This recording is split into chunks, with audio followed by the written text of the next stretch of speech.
Hello there. My name's Heather. I'm 23 and 2 years ago, I married the love of my life. Everything seemed to be going so well, even though my husband is French. We didn't experience many issues other than the obvious language barrier. As a true testament to our love, I decided to start learning French so that I could better communicate with him and his family. That's how much I loved him. I was doing this secretly. Frederick and Avril, my husband and mother-in-law, respectively, had no idea that I was learning French. Not only was I learning French, but my diligence and discipline allowed me to be relatively fluent. I knew now that if I was dropped in the middle of France, I would be able to survive, at least. You might be thinking, well, if you're so good at French, why doesn't your husband know? And you'd be right in asking that. Well, the reason is that I was a bit shy, if I'm being honest. It can be nerve-wracking approaching someone and trying to speak their native tongue, especially if you're constantly with them. But I decided that enough was enough. I had to stop speaking French with both my husband and my mother-in-law. After all, the whole purpose of my doing this was to facilitate better communication, right? Well, it's a good thing that I didn't start speaking French so soon with them, because I found out some very interesting information one day that led to a series of unfortunate events. Hello, Mama. How are you, my son? Thank you for inviting me over this lovely Sunday afternoon. It was our pleasure. Mom? Hello, Mama. Hello, my daughter. How are you? Thank you so much for including me. Oh, hush. You know you're always wanted and welcome here. I brought some croissant and... Oh, how do you Americans say? Bagels. Yes, bagels and croissant for our afternoon tea. Oh, how lovely. Thank you so much. Come and sit, Mama. The food will be ready soon. Did she prepare the food? No, I did most of the prepping. Don't worry. Oh, thank God. Hearing this, I was wondering what she meant by that, but I was obviously too shy to speak up about it. How strange and peculiar. Avril always seemed to like my cooking. Why was she saying those things? At the time, I chalked it up to her just wanting to eat food prepared by her son that day. Maybe she wanted to taste food that she could reminisce on. Eventually, I heard her say, I hate her cooking. Why did you invite me for this thing instead of taking me to a cafe so we can avoid her?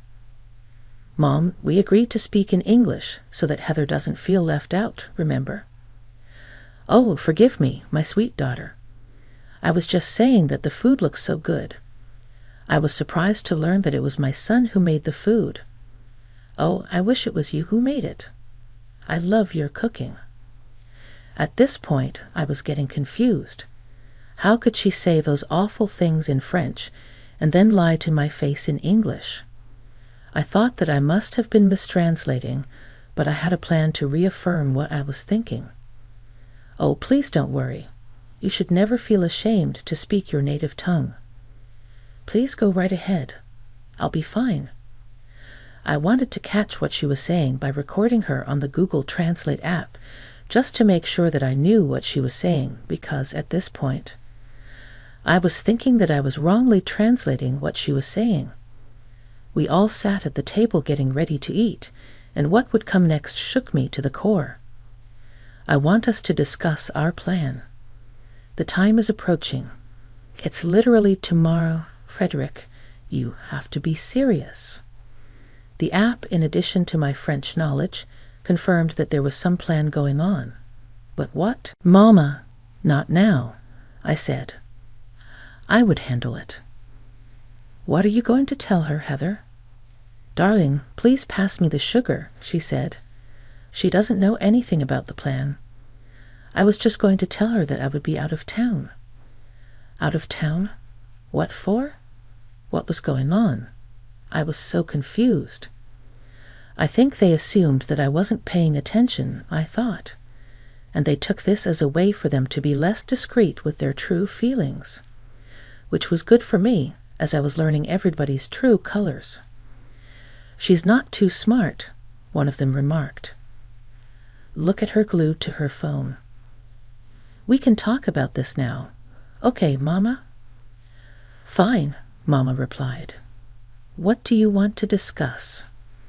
"The plane is leaving at 3 p.m. Are you sure you'll be able to escape her then?" "Plane? Escape me? What for?" I was so confused. "Yes, Mama, I know. I will do the needful. I know how important this is. It is extremely important. If your great-uncle doesn't see us tomorrow, he will give the house to someone else, like your cousin or your aunt. We can't have that. No one needs to know about this house." "Oh, Mama, you're so funny. Don't worry. I just said that in English so she doesn't suspect what we're talking about." "Heather, yes." "Oh, sorry, my love. I was just asking who made this delicious tea." "It's splendid." "That would be your talented son," Mama replied. "I'm afraid I'm not as good as he is when it comes to these things." "Oh, darling, your food is amazingly terrible," one of them joked. "Mom, she will catch you," someone cautioned. "She can't catch me," Mama retorted. "She's too stupid to understand us." "I don't know, Mom," another interjected. "She obviously understands some basics, I think." "Heather, how much French do you know?" Mama asked suddenly. At this moment, I knew I had to lie, I remembered, and said I didn't know anything, just so that they would continue exposing themselves, and I could continue to see their true colors. "Oh, that simply won't do, darling," Mama remarked. "You should learn some more French." "Yes, ma'am, I will." "Well, it's a good thing for Frederick and me," someone else chimed in, "as we can be gossiping about you. I'm just, how do you say, kidding with you." "More sherry," Mama requested. "We would never do that to you." "Aren't we doing it right now?" Someone laughed. "Yes, which is what makes this extra funny." They laughed, and I continued to do my job. And sure enough, as I was recording the conversation, I was also checking out other apps, websites, and forums to see if what was being said by them was indeed correct. I got about 90% confirmation from these different resources to reaffirm what I had originally thought. So now that I understood that they clearly didn't like me since they were blatantly making fun of me, I had to continue to gather as much information as possible. As if their insults weren't cutting away at me slowly, the next thing I heard shattered my resolve. As I was saying, this house is extremely important. No one can know about this house. Okay, we need to be the only ones knowing, because then we could make a lot of money. We can't lose this opportunity. I'm so glad that we're doing this, another said. And it's a good thing we didn't tell my wife about this, because I don't want to share the spoils. Me neither, someone else agreed. Everything needs to go smoothly. Your great-uncle Pierre said that whoever contacts him first about this issue will inherit the mansion. So we need to go there physically before anyone else, and we can begin working on remodeling and improving the house. I can't wait to have a house in California, another person said excitedly. This is where I will be going to escape my wife and my life here in Florida. Sometimes I can't stand her. You know you're still young, someone encouraged. Way too young to be married to someone like her.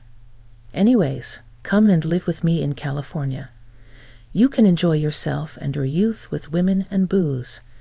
You can have a good time, and then when you're ready to settle down, you could do so. Let's leave this place, one of them said. Honestly, Mama, I think you're right. I couldn't believe what I was hearing. I was feeling myself tear up. Excuse me, what's wrong? Is everything okay? Mama asked. "Yes, I just need to get something from the kitchen," I replied, hastily leaving the room. I couldn't hear any more than they said at least that moment. I needed to collect myself to not make a scene.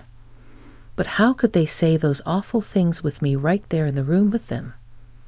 Did they have no shame? I was so upset. I began pacing up and down the kitchen, and then suddenly I thought of something. When I saw my mother-in-law's purse sitting on the kitchen counter, I decided to look inside, to take her phone. Luckily, it was unlocked. I opened her WhatsApp and decided to send Uncle Pierre's number to my number. I then quickly deleted the text from her phone so that it looked like nothing happened. Honestly, it was like I was acting on instinct. I didn't even know why I did it, but I'm glad I did it because I was now conjuring a plan to hurt these people the same way they did to me. I returned to the dining room where the festivities were being held. And sure enough, they still seemed to be talking about this situation. "So, tomorrow we leave for the vacation," one of them said. "I think it's well-deserved, actually, because of all the hard work we've been doing." I second that. We deserve this break. "Is everything okay?" I asked. "Yes, honey. We were just talking about the weather and how it's a perfect day to go relax somewhere. Would you like us to do that?" "Maybe not today, Freddie," I replied. "Oh, okay. When would you like to go then?" "Maybe tomorrow." Both Avril and Frederick froze slightly in their seats, a movement.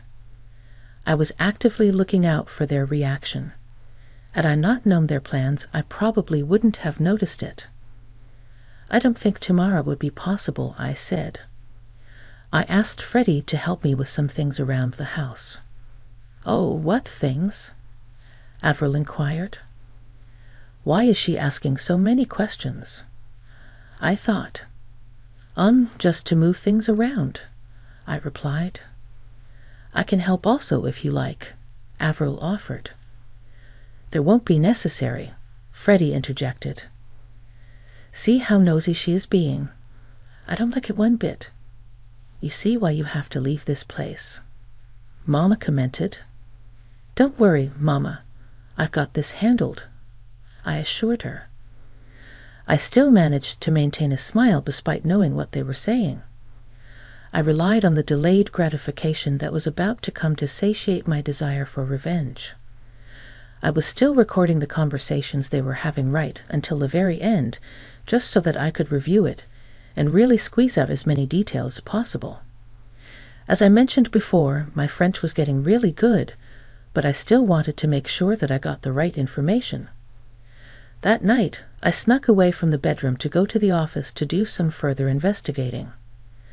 I replayed the audio, and sure enough, my doubts about my accuracy were dispelled. What I could gain from this whole ordeal is that there is a vacation tomorrow to go and claim a house from Great Uncle Pierre, and that these people apparently hate my guts, and they're even planning on leaving me. A bonus piece of information I got was when I went to the kitchen to pace. I had left my phone, which was still recording, in the room with my husband and mother-in-law, and I managed to pick up some more useful information. The conversation consisted of Avril asking Frederick about his computer password, and she wanted to modify some aspects of the flight they were going to be on. I managed to get a password and flight details. I must have hit the jackpot. Feeling very sneaky and devious, I may or may not have changed the details of the flight, such as pushing their flight to the day after tomorrow. This was just phase 1 of my plans. There was a lot more to come after this. Since I had sent myself Great Uncle Pierre's number, I was ready to do what I needed to do. Hello, Uncle Pierre. It's Heather," I greeted him. "Oh, hello, darling, how are you doing? Is everything okay?" he responded. "Well, no, not really," I began, launching into the details of the events that had transpired that day.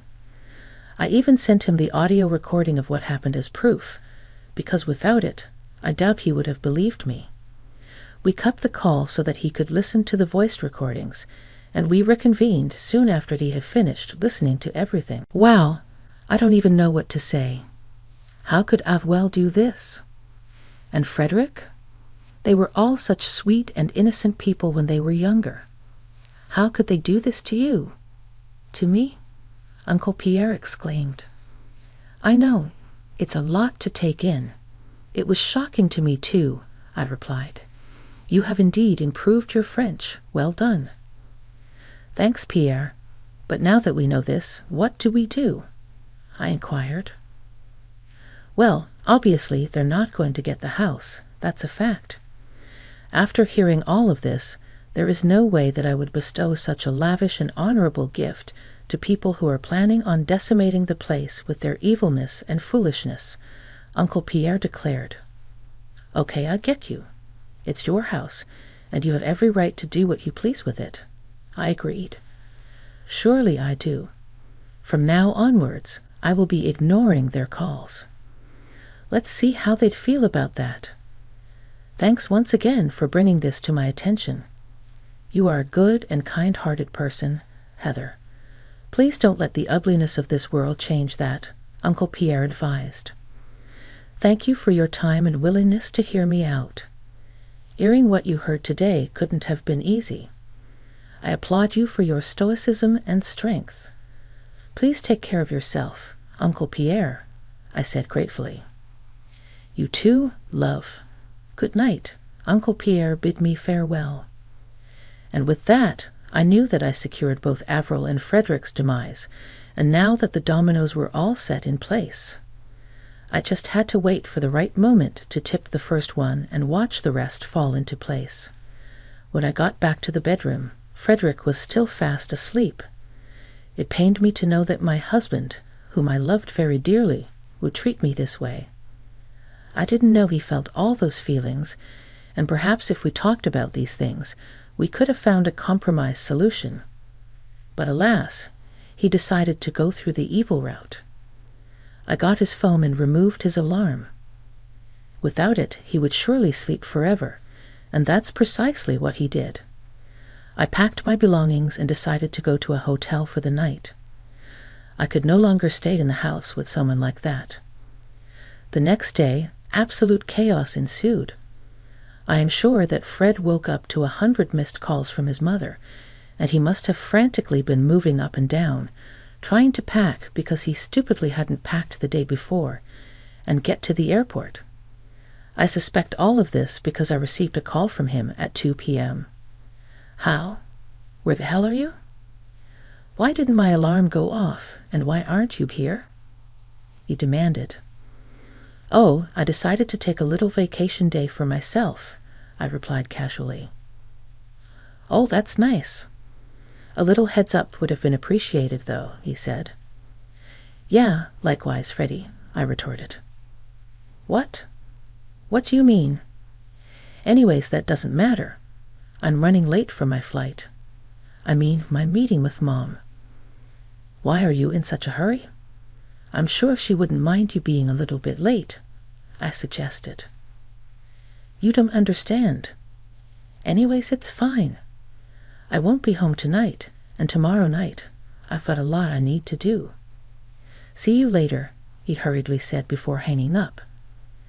Before I could even respond, he hung up the phone. I'm pretty sure he was so overwhelmed that he didn't even check the proper details of his ticket, which I had changed to the next day. Through the Find My iPhone app, I saw that he made his way to the airport. Imagine waking up, rushing out of the house with only minutes to spare to make it to your flight, just to find out that it had been cancelled. I'm sure he was moving like a madman up and down that airport. Suddenly, I received a call from Avril. What have you done? She demanded angrily. What do you mean? Avril, drop the act. I know that you tampered with our flight, she accused. If by tampered you mean change the date, then yes, that's exactly what I did. I confessed. Why would you do that? She asked incredulously. I was trying to help you guys out. Didn't you say that you wanted Freddie's help with moving some stuff around? I noticed that you had the flight foolishly booked for today, the day that Fred was meant to help you. So I decided to change some things." "You're welcome," I replied smugly. "Frederick, come and talk to your wife before I reach through the phone and kill her," Avril demanded. "Listen here, Heather, I don't know what you've done, but whatever it is, I want you to stop it right now," Frederick interjected. "Uncle Pierre still isn't answering his phone. Try again," Avril instructed. "He isn't answering his phone because he doesn't want to speak with you too," I revealed. You can understand us." Every last word. Avril stuttered in disbelief. But how?" Frederick exclaimed. "I've been practicing," I replied simply. "I told you, Mama. I told you she might be able to hear us," Frederick muttered. "So that means yesterday you heard everything," Avril realized. "Yep. Here's what's going to happen. I'm going to divorce your good-for-nothing son and leave you two to your own devices. Have a blessed day. Oh, and by the way, the next time you want to talk about someone with them being right there in the room, make sure they don't understand what you're saying." "Have a nice life," I declared before hanging up the phone. I was done with their antics. Later on in the day, I got a call from Uncle Pierre. "Hello, dear. How are you?" He greeted me. I'm a bit distraught. I just had an ugly fight with Fred and Avril, and now I'm getting a divorce from him, I confessed sadly. "I'm so sorry that this is the way that things turned out, Heather. It's part of life, I guess. How are things on your end?" Uncle Pierre inquired. "Well, I finally picked up that call and gave them a piece of my mind, and they are not happy," I replied. "What did you say to them?" Uncle Pierre asked curiously. "I told Fred that he's an idiot for treating you the way he did, and told Avril that she's evil for roping her son into her schemes. And I also told them that I have given you the house," I explained. "You what?" Uncle Pierre exclaimed. "Yes, dear. The mansion is yours. Even if you get a divorce from Freddie, it's all yours, and you can share it with whomever you please," Uncle Pierre confirmed. I simply can't cope. It's too much," I choked up. "I wanted this house to go to someone kind and compassionate, but also tough and strong when you need to be. And that's exactly who you are. A house is the least I could do after all the stress and turmoil those two idiots put you through. The house is yours. Take it," Uncle Pierre insisted. And with that, folks, not only did I manage to distance myself from two toxic people who didn't have my best interests at heart, but I also bought a multi-million-dollar mansion in the process. Seeing me get the house that they always wanted made Avril and Frederick foam at the mouth. I received constant death threats from them daily, but all I would do is respond with a picture of different parts of the house, all as reminders that this was all mine and not theirs. Revenge never felt so luxurious.